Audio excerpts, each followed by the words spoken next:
Good afternoon, student. I prepared this video recording for you as a guide and preparation for our next activity. When we head our face-to-face our class, please watch the video carefully and understanding the instructions so that it will be easier for us to perform an activity when we return to face-to-face classes. Okay, this video is for typing preparation and practicing for empowerment of technology. So, kailangan nakikita nyo dito sa monitor pagdating sa keyboard, ganito ang proper position ng inyong mga hands. Then, nakatapat sa A, S, D, F. So, yung kabila naman ay para nakatutok sa J, K, L, M or semicolon. Then, yung mismong mark yun, nakatutok lagi sa spacebar. So, gagamit kayo rito ng apps na to. Halimbawa, yung sinample ko rito, yung nakikita niyo sa mismong monitor na FDKJ, KJ, KJ, DK, JK. So, tutuloy natin. Then K, pag sinabing K. So, space.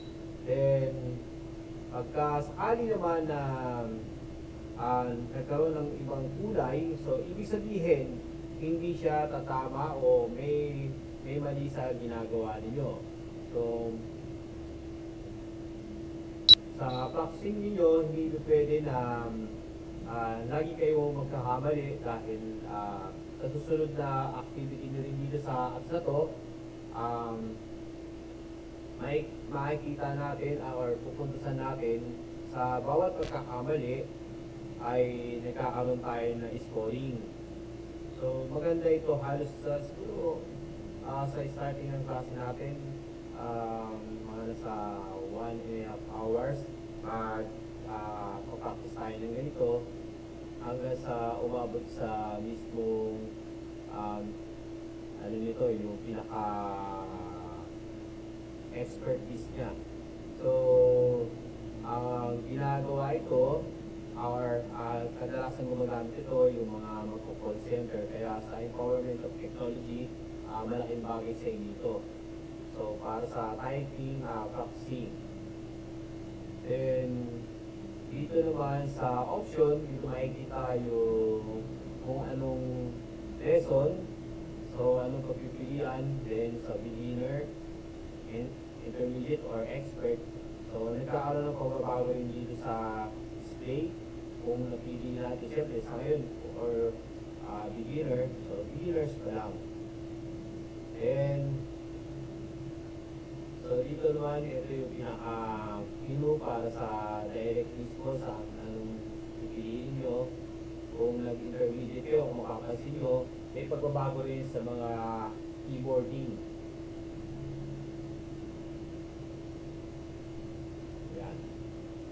Sa expert, so ito naman sa expert, yung mismong gagawa ng kabuuan na words by words. So, dapat sa umpisa ay beginner pa lang kayo. Then, next naman, sa pinakikita rito ng FJD, D and K. So, meron dito pagpipilian naman kung may pagbabago naman na SLA, semicolon. So, maraming option dito na kung saan ay hanggang sa mapapabilis na ang inyong typing. Although na hindi naman lahat ay matatapos to dahil gagawin lang natin to 2 times lang natin gagawin ito. Halimbawa, hanggang second session lang tayo nito. Dahil sa susunod na topic natin na empowerment of technology, ito naman yung gagawin ninyo. Yung bubuo naman kayo ng mismong portfolio. Yan. So, dito sa portfolio nyo, ito yung mga nakikita nyo nito, ito yung instruction mismo. Kung paano ginawa yung tinatawag dito ng compensation of activities. So, pagdating sa compensation activities, ito ay sample lang pero magkikreate kayo ng sarili ninyo. Then yung image naman ito nakikita nyo, image lang to na dinownload or um, minsan ito yung kinapin nyo lang sa ibang picture. So para meron kayong sample front cover ng inyong portfolio. Then, ito naman kung paano gumigit na. So, may mga instruction din yan. Nilalagay natin sa center. Para lahat ng itatype ninyo ay napupunta sa center. Halimbawa, yan. So, ano man yung itatype nyo dyan, nandito lahat sa center mismo ng inyong paper or words na ano man yung itatype nyo, sa center lahat nag-start. And title, puro lahat naka-center dahil sa front mismo ng inyong portfolio, nandito lahat kailangan naka-center. And pupusit lang tayo dito sa ano na to, sa submitted, naglalagay lang tayo sa gilid or other side by side kung ang ilalagay nyo na yung instructor or student. So, ito yung mga sample natin. Then, kung mapapansin ninyo, meron makikita kayo. Ayan, i-zoom natin ng konti. Yan. Yung font name. So, ibig sabihin ng font name, ito mismo pinaka-lettering na ito nakikita nyo. Ganito ang klase ang napili ninyo.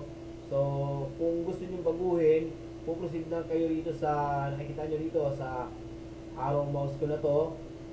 Yan, yung may arrow na yan, pwede kayong mamili kung ano man yung gusto nyong letter. So, minsan, i-hide ko lang yan. Kung hindi ako satisfied na yan, so, dito, pagpipilian ko, kung ano man yung gusto ko, nababago yan. Yan. Kita nyo? Para kung saan kayo mas komportable at maganda sa paningin ninyo, so, makakapag-decide kayo sa pamagitan nito. Then, ito naman, number 24 na nakita nyo, yan naman yung size para sa size ng font. Yan. Pero dito, nakalagay na rito sa yung size na recommended na size 24. So, hindi natin pwedeng baguhin yung nakalagay dyan. Dahil yan yung dineclare ko, yan yung proper size ng para sa documents, sa title ng portfolio. Then, yung sa font naman, pwede kayong magbago dyan. Pero dito sa pagkagayahan, nilagay ko dito, ito yung TNR na yan, and tinatawag na Time New Roman. So, ito yun, yung TNR. Instruction to mga nandito. Dahil pagka pinagawa ko sa inyo, hindi nyo kopyahin to pati yung mga nakalagay na font, then name, TNR, sa hindi. Ang ibig sabihin yan, yan yung susundan nyo na mga size or font. Yan. Okay. Then, word art. Saan ba makikita ang word art? So, pwede kayo pumunta dito sa design. Sa design naman, or dito sa home. Kasi dito sa atin kasi, iba-iba ang mga pagka-office na ginamit mo. Kung minsan sa iba nakapwesto, pero kadalasan dito lang sa mismong menu. Yung sinend sa inyo na video, yung una, doon tinuturo kung saan ang location ng bawat per menu. Then, eto naman yung gagawa na kayo mismo ng documents. Yan. Okay? Kaya kung sakali na magustuhan nyo yung paggawa ng document, mag-i-enjoy talaga kayo dahil lahat ng minsan na problem nyo sa paggawa ng document, itong empowerment technology natin, ito yung pinaka-basic at ito yung way para sa ganun ay magkaroon ka ng basic idea regarding sa pag-create ng Word documents. Yan.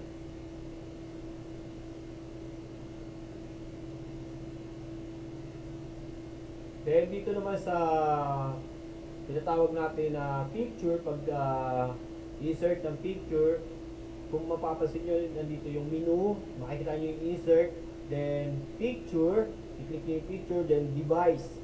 Dahil sa, bakit this device ang pinili ko? Dahil pagka pinili natin yung online picture, dapat prepared tayo sa internet. So, magsi-search siya sa internet.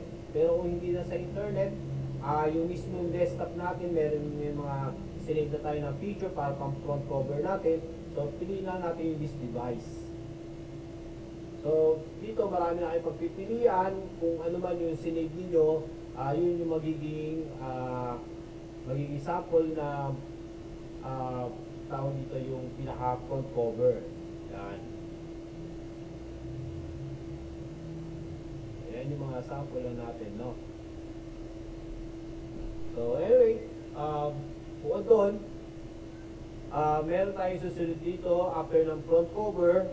So, regarding sa activity, pag sinabi activity, anong klase activity? Then in line, tinuturo rin dito kung paano gagawin yung line na yan. Sa face-to-face natin, tuturo ko saan, ano ang pinipindot natin dito sa keyboard para makagawa ka ng line. So, nakikita nyo yung KNR, bold 18, ito, instruction lahat ito. Yan.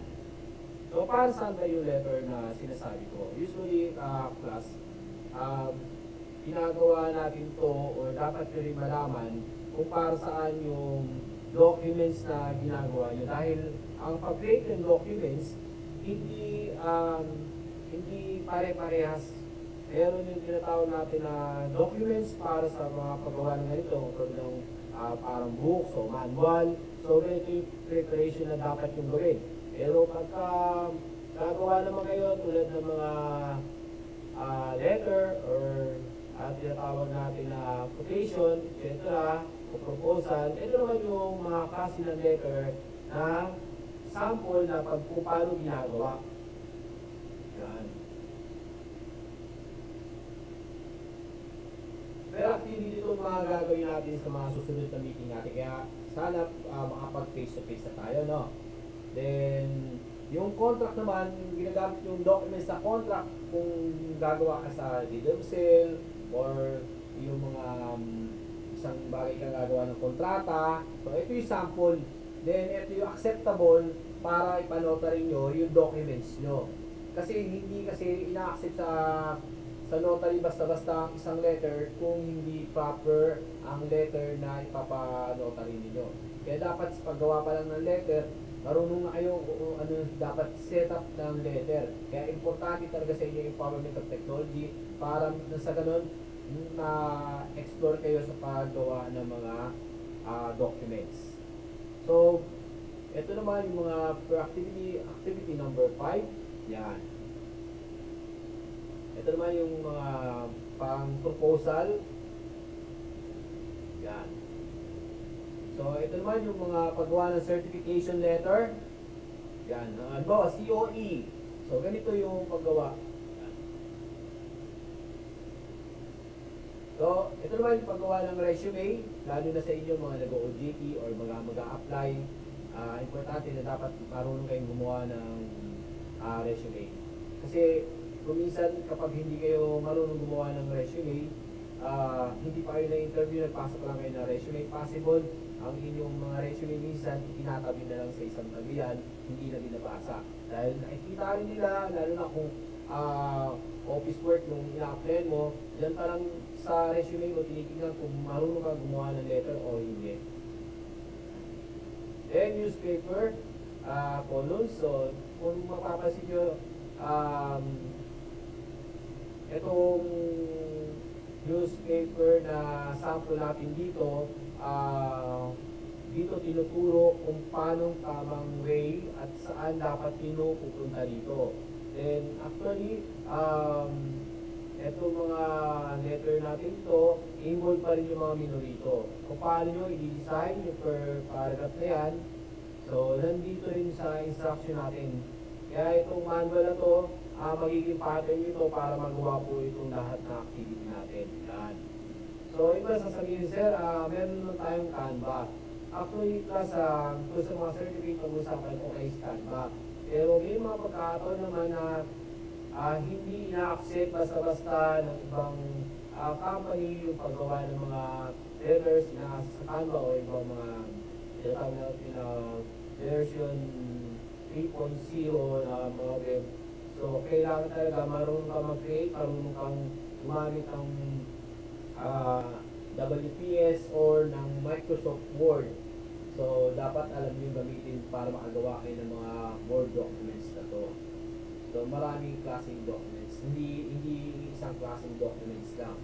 Kaya, prefer dito para nasa ganun, buod dito, pagka na-practicean nyo mismo itong Microsoft Word natin, mas magugustuhan nyo gumawa ng mga paperwork at dito nyo ma-appreciate talaga sasabihin nyo. Nagpapagawa pa ako sa ibang documents, ito lang pala. Especially kung magre-research kayo sa ibang subject nyo, malaki pakinabang ito sa inyo yung pag-create ng mga documents. Well, kung mapapansin nyo dito sa platform natin ng o dito sa may mismo Microsoft Word maging sa typing, o dito, marami tayo dito pinag-aaralan din sa desktop, yung pinag-aaralan din, pinasa ko sa inyo na yung nakarang online. Dito rin makikita yung sa mismong desktop kung anong kapakinabangan ng yung desktop. Ito kasi general purposes yung mismong computer desktop or laptop. So, pag kung ano man yung base na kailangan hanapin mo na kung anong dapat mong gagamitin. Halimbawa, kailangan mo ng calculator. So, nandito na mismo, calculator, ilang words pa lang o ilang letter pa lang na-type mo. So, pwede kang gumamit ng calculator dito.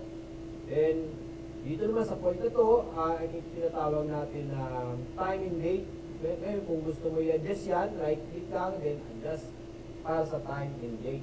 Then, change. Yan. So, kung gusto mo baguhin yung month or date, andyan na mismo. Yan. Then, year, kung anong year ba. Hindi kasi pwede pag upo sa harap ng desktop or laptop, so magka-type ka o ano man yung gagawin mo. Dapat, number one sa lahat, kung ikaw ay professional user ng isang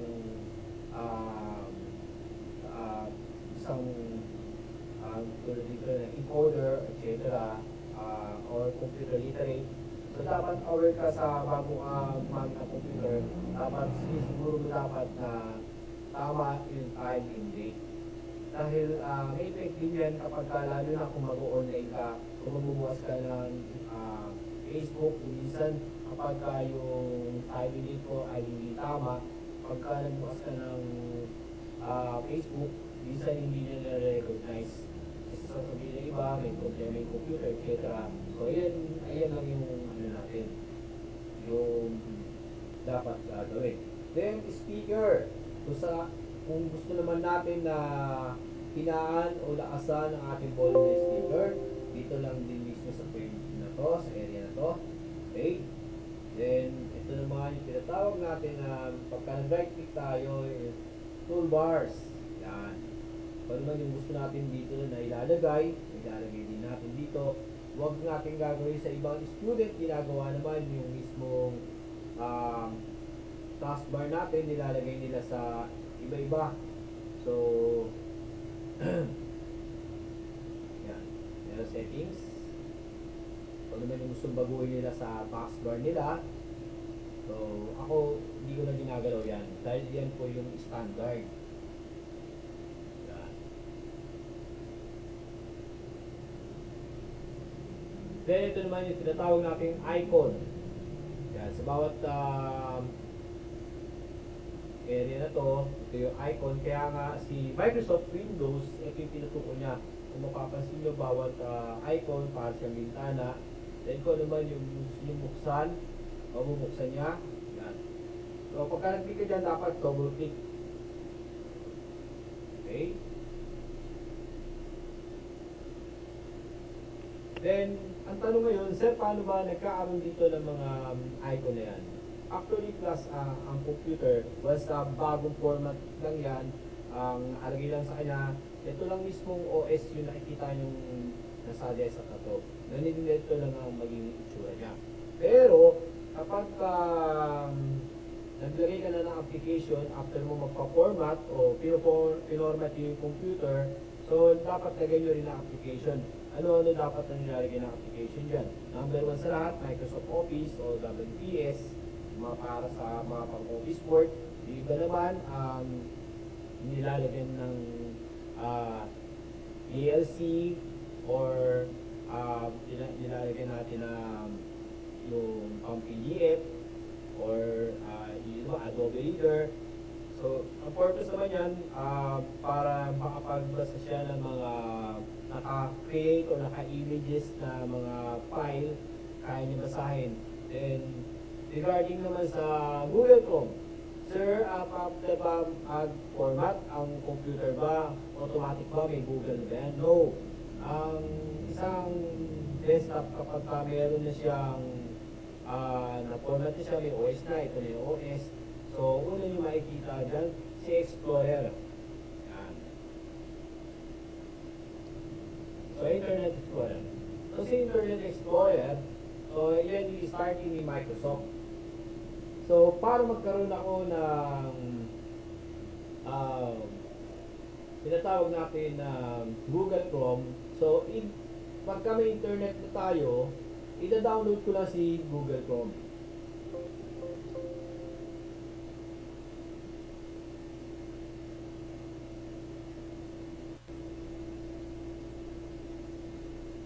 Yan. Ang starting kasi na browser natin or sa website ng para sa internet, ito mismo si Explorer. So, para makapag-download ako ng Google Chrome, so dito sa browser, diyan ko ita-type yung Google.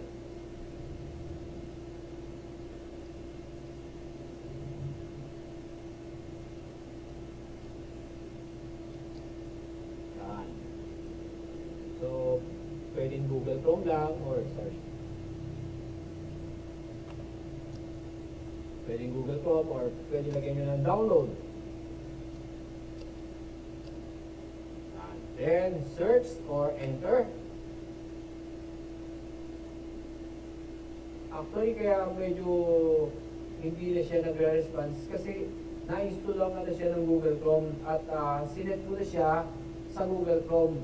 So, ito Explorer, hindi na siya gano'n nagpa-function o matagal siya mag-active dahil yung computer ko, sinet ko na lang kay Google Chrome mismo. After ko na nag-download, pero dito rin ako nabaan sa Explorer.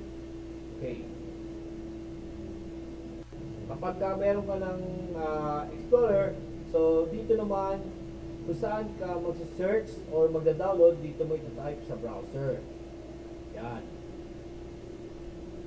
So pupunta ka sa YouTube, etc. Sa umpisa, kung minsan wala akong makikita dito sa ilalim, ng browser niyan. So, kailangan i-type mo, halimbawa sa YouTube. Yan.